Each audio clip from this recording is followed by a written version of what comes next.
An obscure piece of maritime law from 1920 has made its way to the forefront of the political debate about the Gulf oil spill. Section 27 of the Merchant Marine Act of 1920, more popularly known as the Jones Act. You've probably heard a lot of buzz about this. Well, the act was meant to keep foreign vessels from encroaching on U.S. industry, but lately some have argued that it's actually impairing the cleanup effort. Here to discuss with me this morning from Dallas is Fred McCallister. He's an investment banker who put forth a proposal in early June to bring in a small fleet of skimmers from Greece to help clean up the Gulf.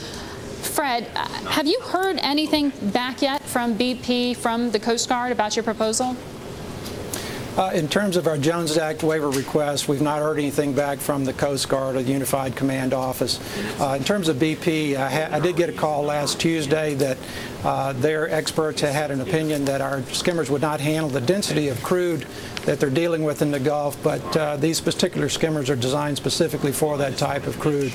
So we subsequently sent them some information on Wednesday of last week to support that position, and on Thursday they acknowledged that receipt and had submitted that to their experts for review. Now, for our viewers and for our listeners, just a little bit of background here. The Jones Act, as we explained it, is intended to keep foreign vessels from encroaching in U.S. waters, but that's specific to a 3-mile barrier from shore. Would your boats, in order to skim the oil off the water, need to come closer than 3 miles offshore? Well, these vessels can work up to 20 miles offshore. They are also very nimble vessels who would be capable of working close to shore. Now, one thing to keep in mind is that because these vessels are coming from foreign countries, the cost of deployment is high relative to vessels that are already in the U.S. So having any cloud over them as to whether they're going to be legal or whether they might be enjoined from working has to be addressed before these vessels can be brought in. Fortunately, Admiral James Watson and the other federal agencies on June 16th acknowledged that there is not enough U.S. hulled vessels of this specialized skimming type to handle this oil spill. So at this point, you only have to prove up that the country from which the vessels come have reciprocity, and that these are of the type of vessels that are waived under the Jones Act. So you don't have to have a particular waiver for these vessels. Yeah, this is getting very heated. If you go down to the Gulf, you hear from locals that they want as many skimmers as they can get in there to take the oil off the water, and they don't have enough boats being deployed from locals' perspective, from the Coast Guard.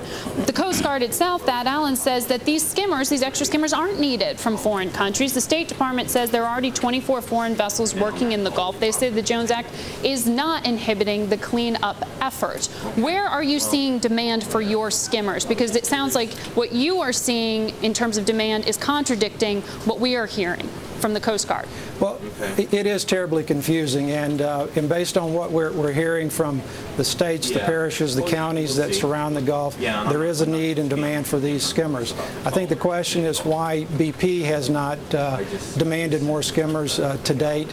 I am concerned that that they did not deploy enough equipment to skim the oil off the surface.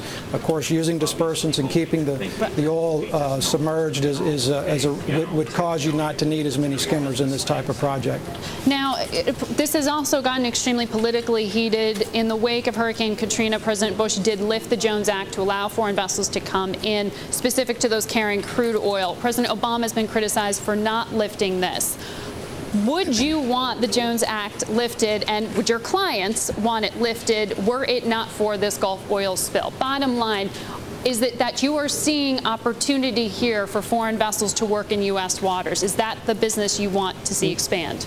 No, I have no agenda with regard to trying to do away with the Jones Act. I'm from the Gulf area, I have family in that area, I have property in that area. I'm just specifically concerned about getting the right vessels deployed to the right people at the right time to deal with this oil spill. I have no agenda relative to the Jones Act, and the Jones Act can be waived specifically for this purpose. And that's why there's a provision in the Jones Act for that.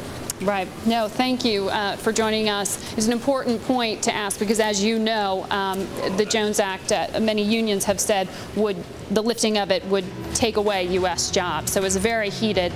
Thank you for giving us your perspective.